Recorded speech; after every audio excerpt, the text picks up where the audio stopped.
Assalamualaikum warahmatullahi wabarakatuh. Apa kabar anak-anak ibu sekalian? Pada hari ini kita akan memulai lagi pembelajaran kita dengan materi perdagangan internasional. Apakah kalian pernah mendengar tentang perdagangan internasional? Iya, bagus sekali. Nah, apa itu perdagangan internasional? Perdagangan internasional adalah perdagangan yang dilakukan oleh penduduk suatu negara dengan penduduk negara lain atas dasar kesepakatan bersama.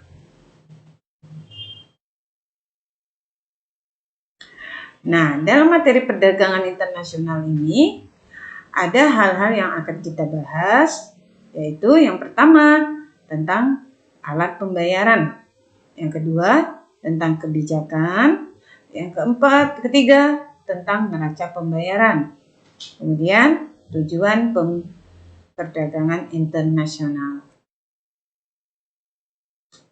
Nah, kita masuk dulu yang pertama, yaitu kebijakan perdagangan internasional. Kebijakan perdagangan internasional adalah rangkaian tindakan yang diambil untuk mengatasi kesulitan perdagangan internasional. Jenis-jenis kebijakan dapat diberlakukan untuk impor dan ekspor. Kebijakan terbagi menjadi dua. Satu, kebijakan untuk ekspor. Terdiri dari diskriminasi harga, pemberian premi, dumping, politik dagang bebas, larangan ekspor. Ya. Kemudian kebijakan untuk impor, ya, ada 4, yaitu pembatasan impor barang dalam waktu tertentu, ya, tujuannya agar tidak mematikan produk dalam negeri, ya. Kemudian menetapkan tarif tinggi, kemudian agar daya beli produk dalam negeri meningkat. Kemudian ada subsidi, memberikan subsidi agar harga barang produksi dalam negeri menjadi murah. Kemudian larangan barang tertentu.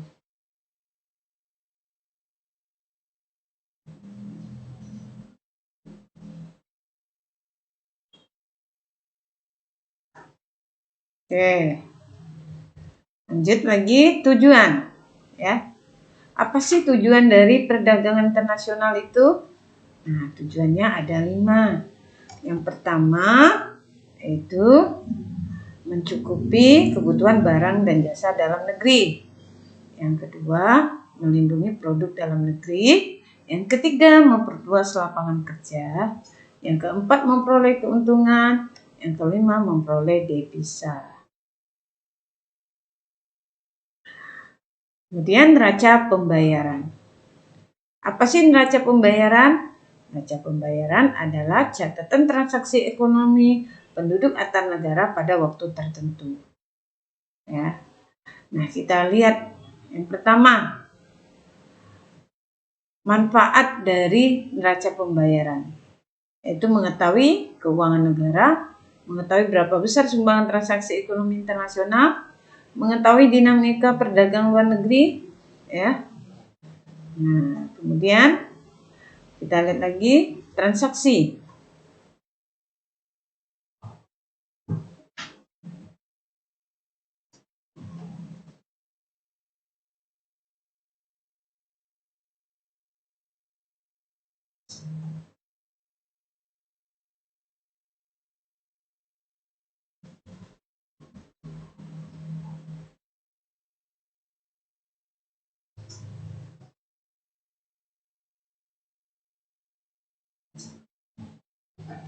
Terima kasih.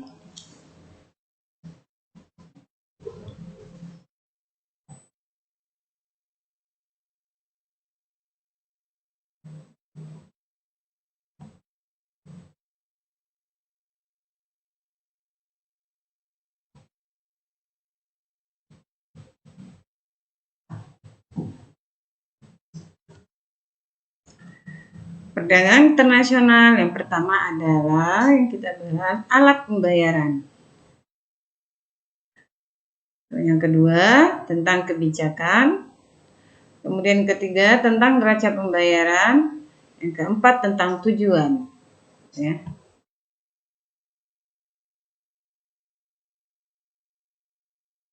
Nah, kebijakan perdagangan internasional, apakah itu pengertiannya? Kebijakan perdagangan internasional adalah rangkaian tindakan yang diambil untuk mengatasi kesulitan perdagangan internasional.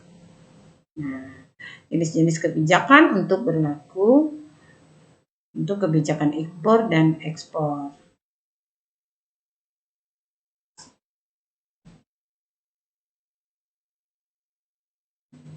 Nah, untuk kebijakan impor itu ada 4, ada kuota, subsidi, tarif, dan larangan. Nah, untuk kebijakan untuk impor kuota, antara lain pembatasan impor barang dalam waktu tertentu, ya. Tujuannya agar tidak mematikan produk dalam negeri. Yang kedua, tarif.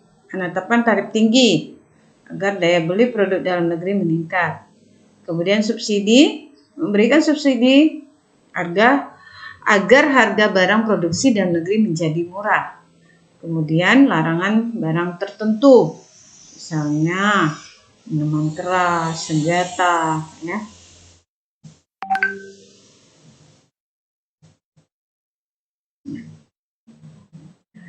Kemudian kebijakan ekspor yang terdiri dari diskriminasi harga, ya, kemudian dumping, larangan ekspor, kemudian pemberian premi, dan politik dagang bebas. Diskriminasi harga yaitu penetapan harga yang berbeda untuk suatu negara dengan negara lainnya. Kemudian ada dumping, menetapkan barang ekspor lebih murah. Jadi menjual barang lebih murah di luar negeri daripada di dalam negeri. Tujuannya apa? Yaitu untuk mendapatkan atau memperluas pangsa pasar. Kemudian larangan ekspor, melarang barang-barang tertentu yang ada di dalam negeri untuk dijual ke luar negeri, ya. Mengingat mungkin barang-barang tersebut jumlahnya sangat terbatas di dalam negeri sehingga tidak boleh untuk diekspor ke luar negeri. Kemudian pemberian premi, memberikan penghargaan bagi pengekspor agar barang ekspor memiliki daya saing di luar negeri. Kemudian politik dagang bebas, mengadakan perdagangan bebas antar negara.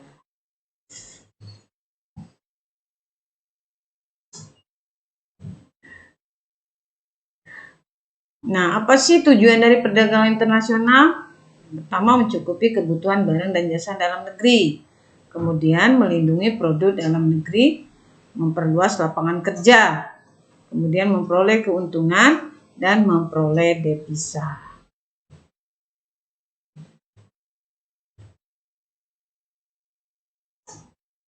Nah, kemudian kita akan mempelajari tentang neraca pembayaran. Neraca pembayaran adalah catatan transaksi ekonomi penduduk antar negara pada waktu tertentu. Apa sih manfaat dari mempelajari neraca pembayaran itu? Ya, yang pertama, mengetahui keadaan keuangan negara. Kemudian mengetahui berapa besar sumbangan transaksi ekonomi internasional. Kemudian mengetahui dinamika perdagangan luar negeri, serta sumber data dan informasi untuk evaluasi dan analisis kebijakan ekonomi. Kemudian komponen-komponen dari neraca pembayaran. Yang pertama adalah neraca transaksi sedang berjalan. Kemudian neraca lalu lintas modal.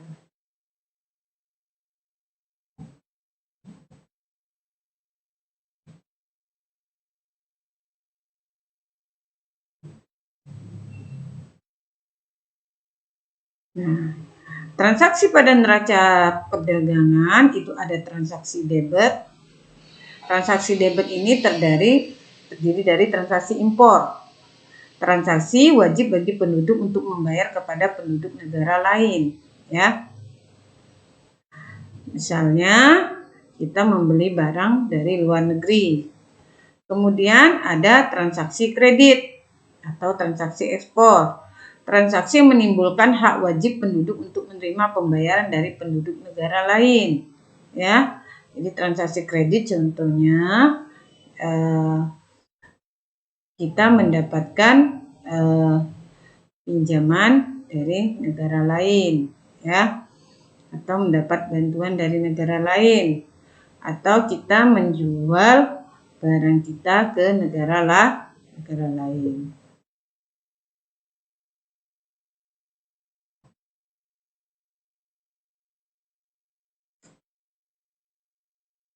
Nah, alat pembayaran internasional, ya, bisa berupa yang pertama falas atau valuta asing, kemudian devisa, surat berharga, dan logam mulia.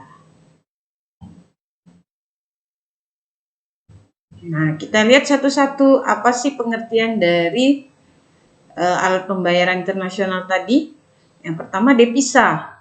Devisa adalah sejumlah valuta asing untuk membiayai transaksi perdagangan internasional. Ya. Devisa terdiri dari valuta asing, emas, surat berharga yang berlaku untuk pembayaran internasional.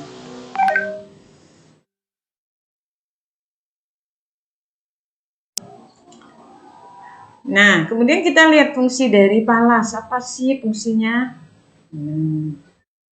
Yang pertama ya tadi sebagai alat tukar, alat pembayaran internasional, alat pengendali kurs, alat memperlancar perdagangan internasional. Ya, jenisnya ada falas fisik berupa fisiknya yaitu uang kartal, ada yang falas non fisik yaitu uang gira. Ya.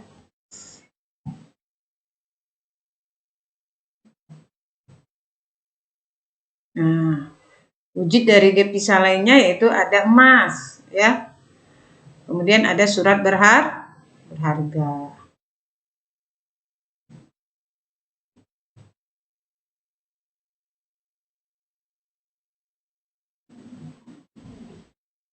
Kemudian macam-macam devisa berdasarkan sumbernya.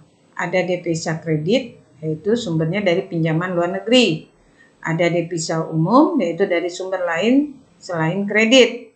Ada devisa berdasarkan wujudnya, yaitu devisa kartal dan devisa gira.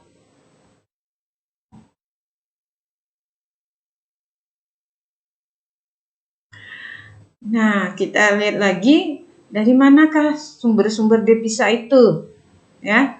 Yang pertama, yang sifatnya menambah devisa itu adanya kegiatan ekspor. Kemudian kita memperoleh pinjaman atau bantuan luar negeri. Kemudian kita mendapat hibah. Kemudian kegiatan pariwisata. Kemudian perdagangan jasa dan warga negara yang bekerja di luar negeri. Makanya TKI itu dikatakan sebagai pahlawan devisa. Karena mereka bekerja, mereka dibayar dengan mata uang negara lain, dan mereka ketika pulang ke negara kita, negara asalnya, banyak membawa mata uang negara lain yang sifatnya dapat menambah devisa, maka mereka dikatakan sebagai pahlawan devisa.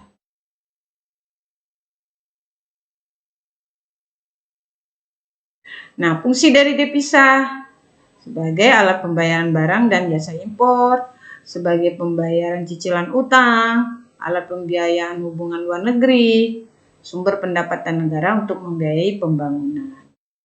Ya. Baik sekali. Nah, sekian dari Bu Lina pada hari ini. Ya, semoga apa yang Bu Lina sampaikan dapat bermanfaat untuk kalian semua. Wassalamualaikum warahmatullahi wabarakatuh.